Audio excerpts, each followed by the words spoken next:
Hello, hello. It's wonderful to see everyone here this afternoon. If we have not met, my name is Bridget Terry Long, and I'm very, very proud to be the Dean of the Harvard Graduate School of Education.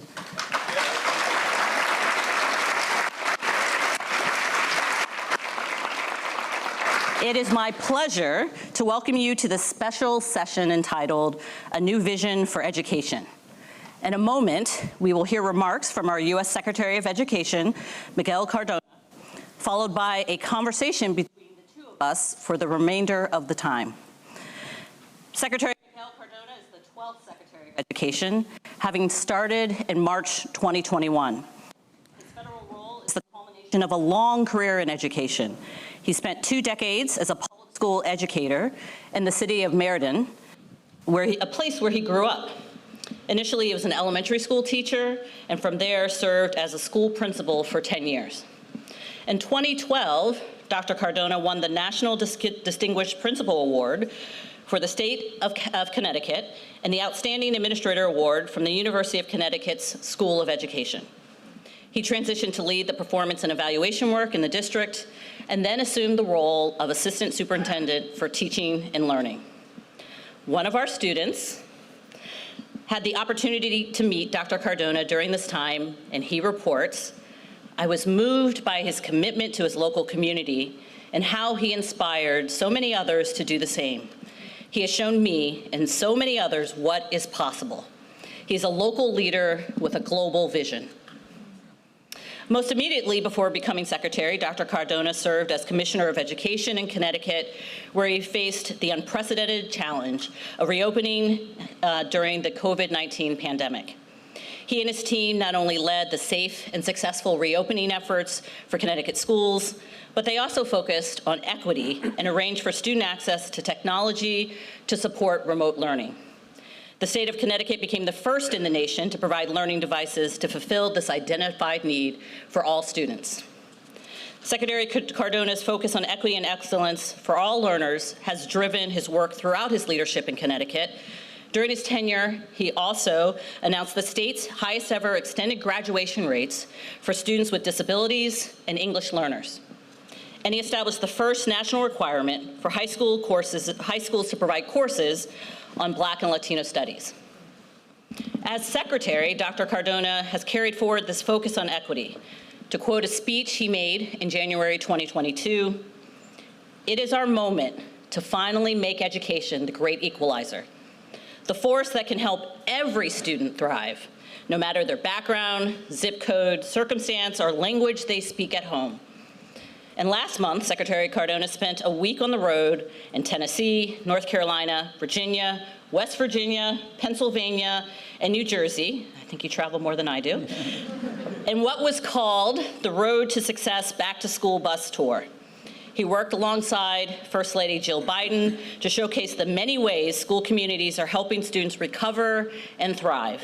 In other words, how they are putting students on the road to success. So please join me in welcoming the U.S. Secretary of Education, Miguel Cardona.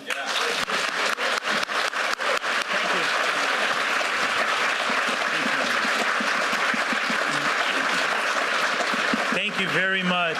Thank you, Dean, for your kind introduction. It's an honor to join you here at the Harvard Graduate School of Education. People come to HGSE not just because they're eager to learn, but because they're driven to make a difference. It's why we see HGSE graduates teaching in our schools. It's why we see HGSE graduates leading everything from school districts to nonprofits. And it's why we see so many HGSE graduates raising the bar at the United States Department of Education. In fact, one HGSE student just couldn't wait to roll up her sleeves and get to work to make an impact in education. So she took leave from HGSE to come work for us. Her name is Jordan Johnson, and she's here with us today. Where's Jordan? Right over here. Jordan is a critical part of our advanced team. Basically, that means she keeps the trains moving on time and makes sure I don't mess up. Everything that makes it possible for me to go and hear directly from students and parents, educators and leaders, including our visit to Boston today, I couldn't do without Jordan and her colleagues. So thank you, Jordan. I know we'll be speaking in greater detail shortly, so let me just start with a couple framing thoughts. There's a Mark Anthony song that I love. I listen to it before my Senate hearings, before my job interviews. It's called Flor Pálida. Flor Pálida, wilted rose. I see that as a metaphor for our schools today. After the pandemic, education was a flor pálida, a wilted rose, under a storm like no other. But let's be clear about something. Even before the storm, not every rose bloomed under the same conditions. Some thrived in the sunlight. Others struggled in the dark and the rocky soil. Some were given lots of pathways to grow. Others were expected to push through a narrow crack in the sidewalk, if anyone expected them to grow at all. So when the storm hit, the roses that were already most vulnerable were hit the hardest. In fact, in a couple of weeks, you're going to hear more information about the achievement data and the NAEP scores, and it's going to bear that out. You get my point. Our education system faced stark inequity in access and opportunity long before the pandemic. Unfortunately, we've normalized this as a country. The pandemic simply deepened the inequities we've normalized over decades. It's heartbreaking and it's unacceptable. But here's the good news. The system that led to normalized inequities was disrupted for us by the pandemic. We were forced to revisit how we do business in education. Education became the topic of the day in many households because when our schools were shut down, the communities shut down.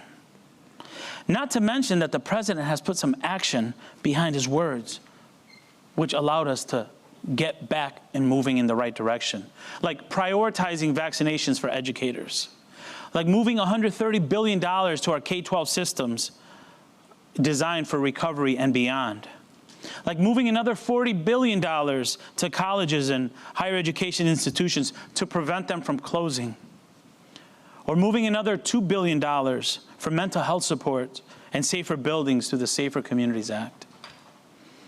The question is, do we have the will to match the unprecedented resources with unprecedented urgency? Are we willing to embrace the disruption and combat complacency with the same fervor we fought COVID for the last 2 years? One of my greatest fears as Secretary of Education is that we go back to how education was in 2020. That didn't work for too many students that looked like me. We've normalized disparities in opportunities and outcomes as a country, and we cannot go back. Returning to the same system would be failing our students. It's a low bar.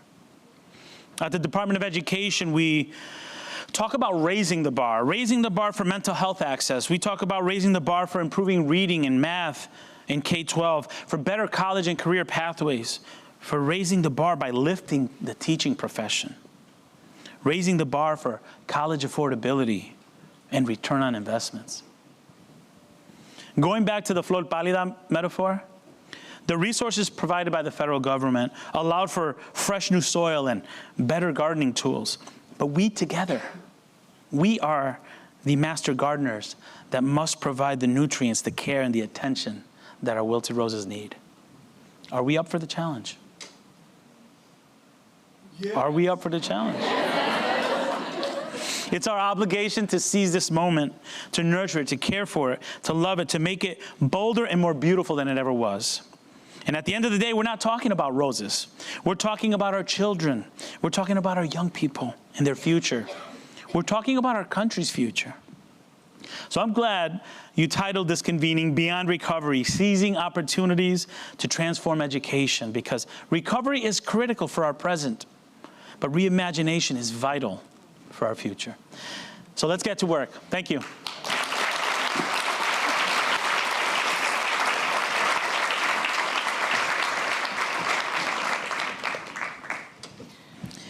I love that last line. Reimagining. Yeah. It's critical for our future. So thank you so much for the opportunity to have this conversation. And as I told your cousin who is here, the fact that you started by complimenting my students means you're good in my book. Yeah. So just to start, you know, the urgency is immense, and we could talk about that. Some of the earlier sessions talked about that. But there's an urgency also because the federal government actually has provided resources, but they're not unlimited, and the losses have been huge. So I'm curious, from your vantage point, what are the 3 most critical things that you would want for states or districts to do with those resources? You know, when we opened up schools, we knew we had to put our foot on the gas. We also knew communities needed to have the ability to meet the needs, and they knew their communities better. When we were reopening schools, we were pushing hard, but we knew that local communities knew what they needed best. But what I can tell you in visiting 37 states and talking to educators, parents, students, we need better access to mental health supports in our schools. And it has to be pervasive. It can't be one more social worker and wait for trauma to happen to have the students see it. The ratios right now are over 500 to 1. That's unacceptable. Mental health supports as the foundation of our schools, not only for our students, but for our educators. We need to transform how our schools are connected to our 2-year schools, 4-year schools, and our workforce partners. We are missing an opportunity to make our schools relevant to what's happening outside of their walls, which is why we see such disengagement in so many of our students. The school that I visited earlier today got that right. It was, it's in a community where for many of these students, they're gonna be first-generation college students. They were getting college credits in high school. As a first-gen college student myself, who took my first college class when I was a junior in high school, I don't even remember what the topic was. You know what I learned about? Me, that I could do it, that I belonged there. So transforming our schools to make sure that we're more connected to 2-year, 4-year, and workforce partners. Ensuring mental health supports are there. And in making sure that we're engaging with high-quality content, and just go back to the instructional core. Let's engage our students, let's provide meaningful and rigorous content, and let's make sure that we're lifting the teaching profession and giving it the respect that it deserves to make sure that they can carry us through. You know, we talk a lot about teacher shortages. Teacher shortages are a symptom of a teacher respect issue in this country. Yep. When I started 4th grade, I was a teacher, a 4th grade teacher last century. It was a long time ago. But I remember then saying, you know what, I'm gonna stand up straight, I'm gonna have my tie on. I'm battling to make sure people look at this as a profession. Now I'm Secretary of Education, and I still feel that way. Yeah. So, I mean, listen, I could go on all day on those things, but we need to really be comfortable being uncomfortable as we transform education to focus on better mental health supports for our students, strengthening our instructional core, and making sure our schools are evolving as quickly as needed to make sure that they're meeting the demands of this country and making sure that this country is leading the world. Absolutely, absolutely. So we've had a whole day, a series of sessions, and for those of you who weren't with us earlier, we are definitely going to be making the recording available. A number of the things that you've talked about, learning acceleration supports, the importance of mental health, and after the session we'll be talking about supporting the teaching profession. But I want to go back to the fact that you just came off a bit of a road trip.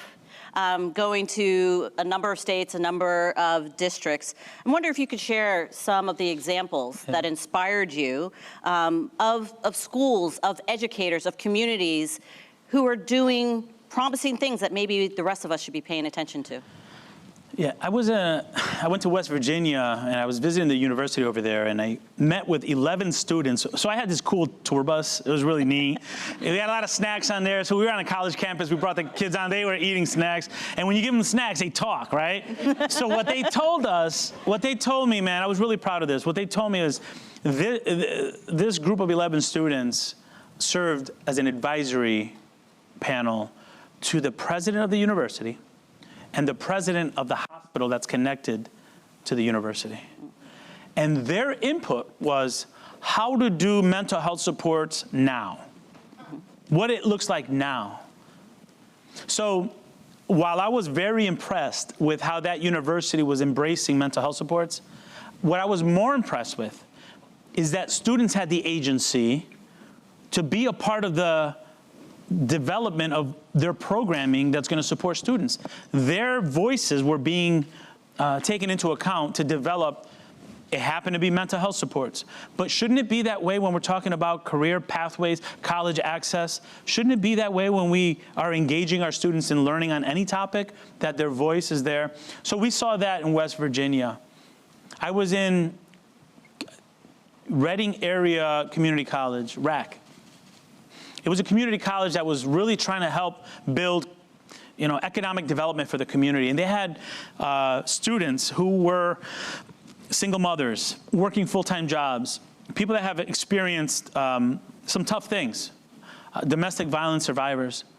These students had a level of confidence in themselves because of the culture that was created in that school. I walked into a room where they had clothes for these students. They had feminine products. They had diapers. And what almost broke me down is I saw kids' clothes. There was nothing that place wouldn't provide for those students, because they saw in those students what sometimes those students didn't even see in themselves. And it was amazing what they were doing.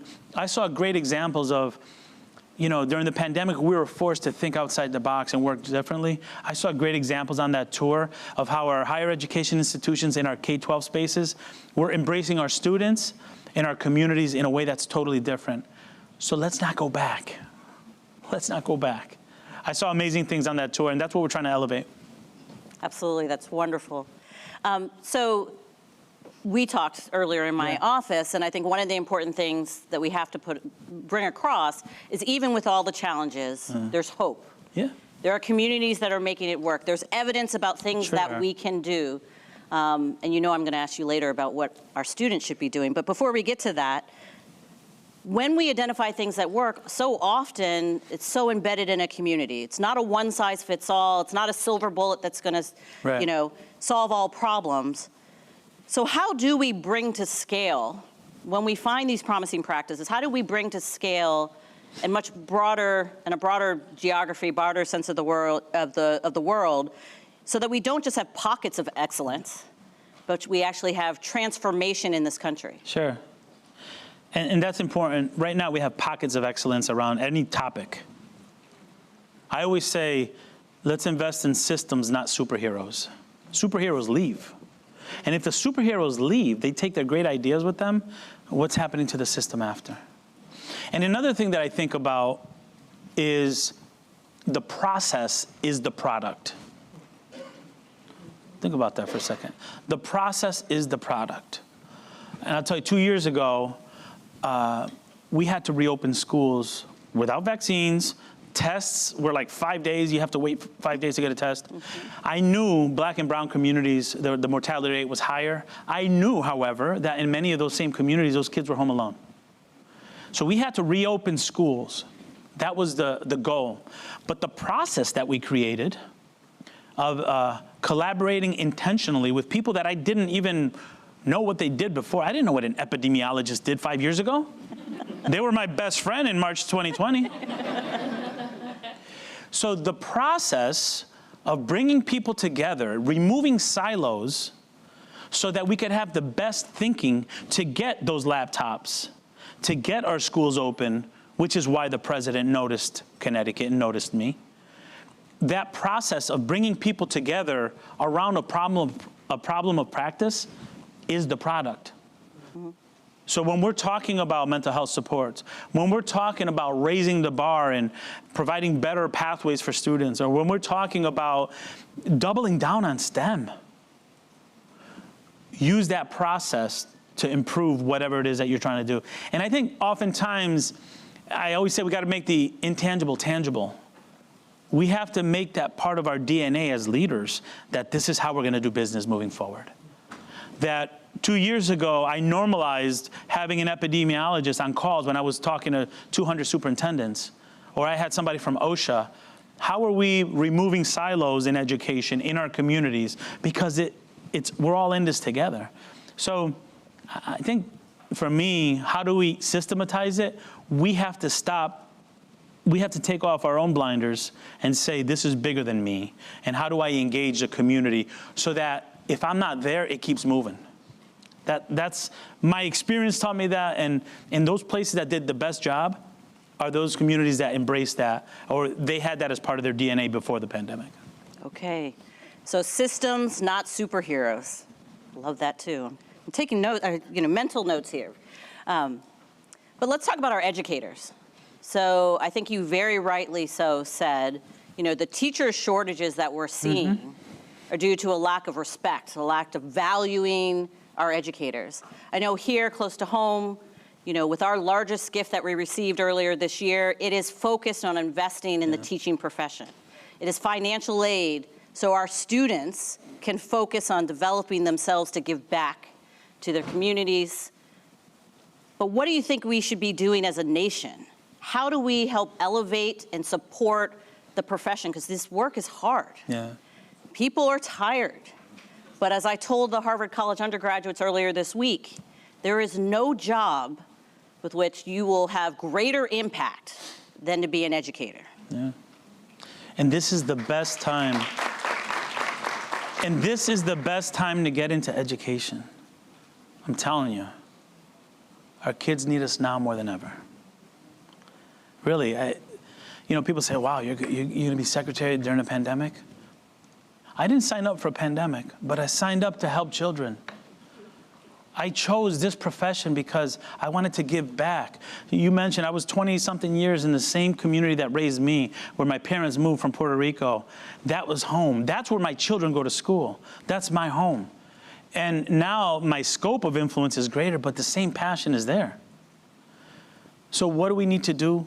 I talk about the ABCs, right? Provide agency for educators. Treat them like professionals. Listen. Most systems are not designed to listen to what educators are saying, let alone students. Agency. Better working conditions. Look, we're grinding. And oftentimes contracts are set up where you walk in, 3 minutes later, students are in front of you, and then at the end of the day, students are there until you leave. How are we valuing educator time for their professional growth? How are we providing pathways for growth or changes in the profession to our educators? How are we incentivizing continued education when teachers have to work 2 jobs just to make ends meet? So better working conditions. We got agency, better working conditions, and competitive salary. I know teachers they're doing it because they care, they love, but let's stop playing those games. Pay teachers what they're worth, period. Pay teachers what they're worth. There are some states in this country, some states where teachers make 30% less than people with similar degrees in other areas. We've normalized that. It's all about the kids. Yeah, but if we're going to invest in our kids, let's invest in our educators. So we are taking that head on at the Department of Education and talking about, we could throw out shiny objects and shiny strategies, but if we're not serious about making sure our instructional core is solid, and that includes a teacher workforce that has opportunities for growth, an educator workforce, including our principals. Sometimes principals don't get as much love. I was a principal for 10 years. That's not an easy job. No. So of course, if you talk about agency, better working conditions, and competitive salaries, the ABCs, right? You got to throw that in there. ABCs of education. Let's be serious about lifting the profession, not just when there's federal dollars. We're swimming in federal dollars. Where is the urgency after ARPA funds are done to make sure we're paying our educators? Let's not forget what happened during Omicron, right? When our schools closed down because everybody was quarantining, communities shut down. That's the challenge to this group right here. How are we going to maintain that level of urgency? And how are we going to fight to make sure that education gets the support that it needs And I'm not just talking about money, I'm talking about lifting and valuing the profession, valuing educator voice. How are we going to continue to maintain that urgency post ARPA dollars? That's your challenge, that's my challenge. And I embrace that. Absolutely. Yeah. So I know that you have to get on your way, but I want to end with a question that I already previewed. Yeah. So we have many of our fantastic students here, online, our alumni, our partners. You have, I told you you were coming home. Your tribe is here. Yes. What's your advice? What's your advice from the Harvard College students who are interested in education but not sure what they want to do, our master's students, our doctoral students, our partners in the field? You know, my message is this. You are in the best profession at the best time. Don't let chasing letters after your name or chasing a job take you away from what your passion is. What got you into this? What you're going into is an extension of who you are. Don't ever lose sight of that. Stay as close to your values and to your passion, and doors will open. Doors will open. I had no intention of serving as Secretary of Education 6 years ago. I didn't. But my whole career focused on making sure children that look like my children had the same opportunity.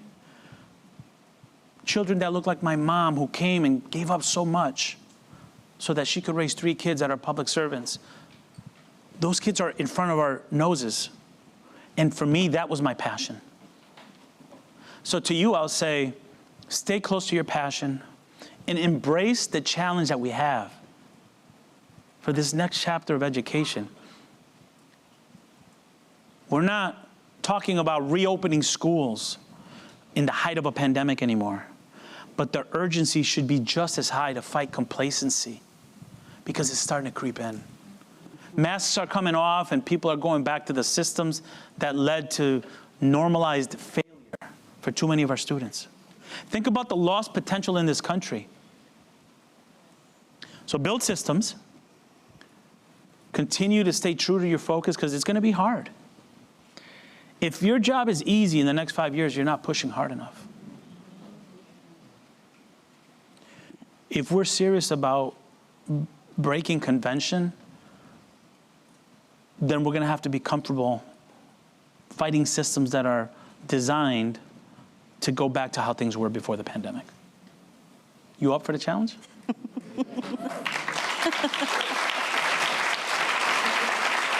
Look, I'm humbled. I'm humbled to serve as Secretary of Education at this time, because I know, when I look at the educators across the country, paraeducators, teachers, principals, superintendents, I know that we're leading at a time that our decisions are going to make a significant impact. And the decisions we make in the next 10 months will determine the appetite for supporting education for the next 10 years. It's on us now. Let's go make a difference. Thank you. Absolutely. Thank you.